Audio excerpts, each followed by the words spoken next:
you. Have we missed the honorary starters? No, they'll be doing that in about 8 or 9 minutes or so.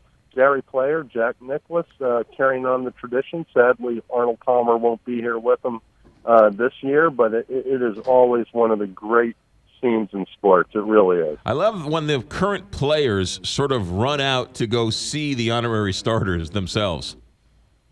Well, that's exactly right. I mean, for years, I get up there bright and early, and you see players like Phil Mickelson and Keegan Bradley and Adam Scott and guys like that, people who really appreciate the history of the game and what these people have done for it.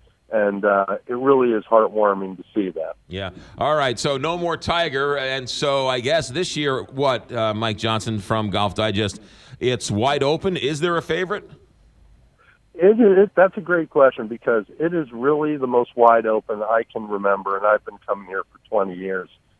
You probably have 5 or 6 players that are essentially the co-favorites coming in, and you can make a strong argument for any one of them. And you can honestly make a strong argument for probably 10 to 15 players. There are a lot of guys playing well right now, and then you have guys who aren't, like Jordan Spieth, the defending champion. His recent form hasn't been great, but I think you'd be a fool to count him out. Yeah. Can we also talk about somebody else who's not going to be there this year that isn't getting as much attention, and that is the Eisenhower Tree has finally been gone? Well, the Eisenhower Tree's been gone for a couple of years. It came down in an ice storm 2 years ago, and the players really noticed the difference. The 17th hole kind of played as a pseudo dogleg left because of that tree. Now it plays a lot more straight away, and the players are finding it's a much easier driving hole as a result. But I got to tell you, it looks weird without it, even now.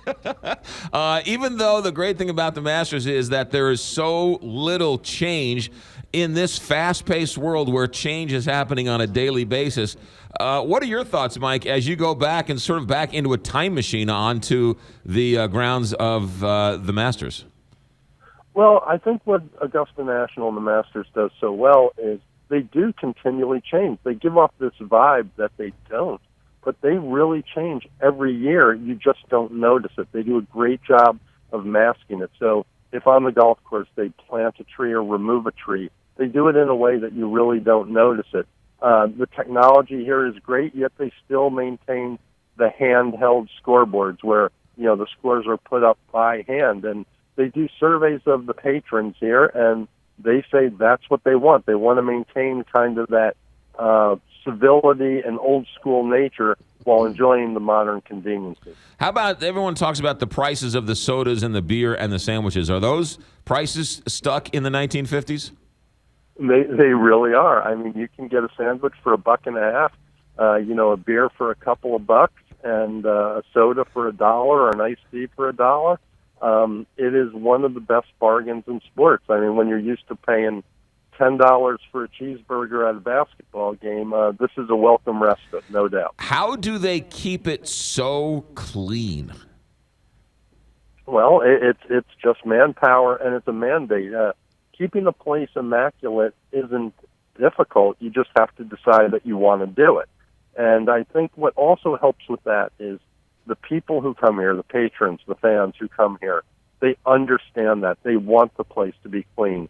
So unlike almost any other golf tournament, you see people going out of their way to put their trash in a trash bin or not to drop a cigarette butt or what have you. And it's kind of cool because it really is just as you see on television. Mike Johnson, senior editor of Golf Digest. Is it true that a member of the media is put into a lottery and one name is picked out and they're allowed to play on Monday after the tournament?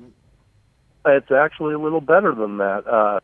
The media can put their name in to play. They pick 40 of them each year that are allowed to play. I've been fortunate enough to do it once. And the great thing about it is once you've been picked, you can't go back in for another 7 years. So it really does afford a great number of the media the opportunity to enjoy the golf course on Monday just as it was set up on Sunday. Did you birdie any of the holes? I humble brag, I actually birdied 5 of them, but it only resulted in a 79. So I had a lot of epic disasters as well. 79 on the Monday? That's not a bad deal, Mike Johnson, senior editor of Golf Digest. Enjoy the weekend. Thanks for bringing a little of it to us here in St. Louis. Thanks so much. Enjoy the tournament. You got it. Mike Johnson, senior editor of Golf Digest.